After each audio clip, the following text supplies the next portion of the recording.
അയ്യോ ദൈവമേ ഇതെന്തുവാ?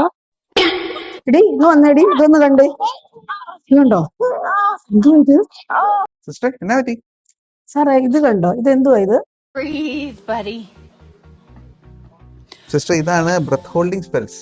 ഈ ബ്രത്ത് ഹോൾഡിംഗ് സ്പെൽസ് ഒരു 6 മാസം തുടങ്ങി 6 വയസ്സുള്ള കുഞ്ഞുങ്ങളിൽ വരുന്നതാണ്. അതായത് കുഞ്ഞുങ്ങൾ കരഞ്ഞു തുടങ്ങി, എസ്പെഷ്യലി ഒരു ആങ്കർ അല്ലെങ്കിൽ ഒരു ഫ്രസ്ട്രേഷൻ മോഡിൽ കുഞ്ഞുങ്ങൾ കരഞ്ഞു തുടങ്ങി അതിന്റെ ഒരു പീക്കിൽ എത്തുമ്പോഴേക്കും കുഞ്ഞുങ്ങളുടെ ശ്വാസം പെട്ടെന്ന് അങ്ങ് നിലച്ചു പോകും. ഇതൊരു പേടിക്കേണ്ട കാര്യമല്ല. ഇത് ഫിറ്റ്സുമായിട്ട് പലപ്പോഴും പേരൻസ് കൺഫ്യൂസ്ഡ് ആവും. ഫിറ്റ്സ് അല്ല, ഇതിന് മുന്നോട്ട് ബ്രെയിൻ ഡാമേജോ അങ്ങനെ ഒന്നും ഉണ്ടാകില്ല.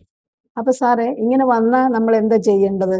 ഇത് വരുമ്പോൾ നമ്മൾ കുഞ്ഞുങ്ങളെ ഒരു ഫ്ലാറ്റ് സർഫസിലേക്ക് കിടത്തുക, ഒരു വശത്തേക്ക് ചിരിച്ച് കിടത്തുക. പിന്നെ ഇതിൽ ടൈറ്റ് ആയിട്ടുള്ള ക്ലോത്ത്സ് എന്തെങ്കിലും ഉണ്ടെങ്കിൽ അത് ഇത്തിരി ഒന്ന് ലൂസ് ആക്കുക. പിന്നെ ഒരു കാം എൻവയോൺമെന്റ് പ്രൊവൈഡ് ചെയ്യുക. പിന്നെ നമ്മൾ ഇതിന്റെ ഡ്യൂറേഷൻ നോട്ട് ചെയ്യുക. നോർമലി ബ്രത്ത് ഹോൾഡിംഗ് സ്പെൽസ് ഒരു 30 to 60 സെക്കൻഡ്സേ ലാസ്റ്റ് ചെയ്യുള്ളൂ. അത് 60 സെക്കൻഡ് കൂടുതലുണ്ടോ എന്നുള്ള കാര്യം നമ്മൾ നോട്ട് ചെയ്യുക. പിന്നെ ഇത് വരുമ്പോൾ നമ്മൾ ചെയ്യേണ്ടാത്ത കുറച്ച് കാര്യങ്ങളുണ്ട്. നമ്മൾ പലപ്പോഴും ഇത് ഫിറ്റ്സ് ആണെന്ന് പറഞ്ഞ് കുഞ്ഞിന്റെ വായിക്കകത്ത് ചാവി അല്ലെ സ്പൂണൊക്കെ എടുത്തു വെക്കും. അതൊരിക്കലും ചെയ്യരുത്. പിന്നെ കുഞ്ഞിന്റെ വായിക്കകത്ത് വെള്ളമോ അങ്ങനെ ഒന്നും ഒഴിച്ചു കൊടുക്കുകയൊന്നും ചെയ്യരുത്. പിന്നെ ഇങ്ങനെ വരുമ്പോൾ പലപ്പോഴും നമ്മൾ വിഗറസ് ആയിട്ട് ഷെയ്ക്ക് ചെയ്യും കുഞ്ഞിന്, അതും ചെയ്യരുത്. അപ്പൊ എപ്പോഴാ സാറേ കുഞ്ഞിനെ ഹോസ്പിറ്റലിൽ കൊണ്ടുപോകണ്ടേ? സ്പെൽസ് 6 മാസത്തിൽ താഴെയുള്ള കുഞ്ഞുങ്ങളിൽ വരുന്നു, അല്ലെങ്കിൽ ഈ സ്പെൽസ് ഒരു 60 സെക്കൻഡ് കൂടുതൽ നിൽക്കുന്നു, അങ്ങനെ ഉണ്ടെങ്കിൽ ഡെഫിനറ്റ്ലി ആ ഒരു ടൈമിൽ ഹോസ്പിറ്റലിൽ കുഞ്ഞിനെ കൊണ്ട് പോകേണ്ടതാണ്. പിന്നെ ഈ ബ്രത്ത് ഹോൾഡിംഗ് സ്പെൽസിന് അയൺ ഡെഫിഷ്യൻസി അനീമിയ ആയിട്ടൊരു അസോസിയേഷൻ ഉണ്ട്. അതുകൊണ്ട് കഴിവതും ഒരു പീഡിയാട്രീഷ്യൻ്റെ ഒപ്പീനിയൻ എടുക്കുന്നതാണ് ഏറ്റവും നല്ലത്.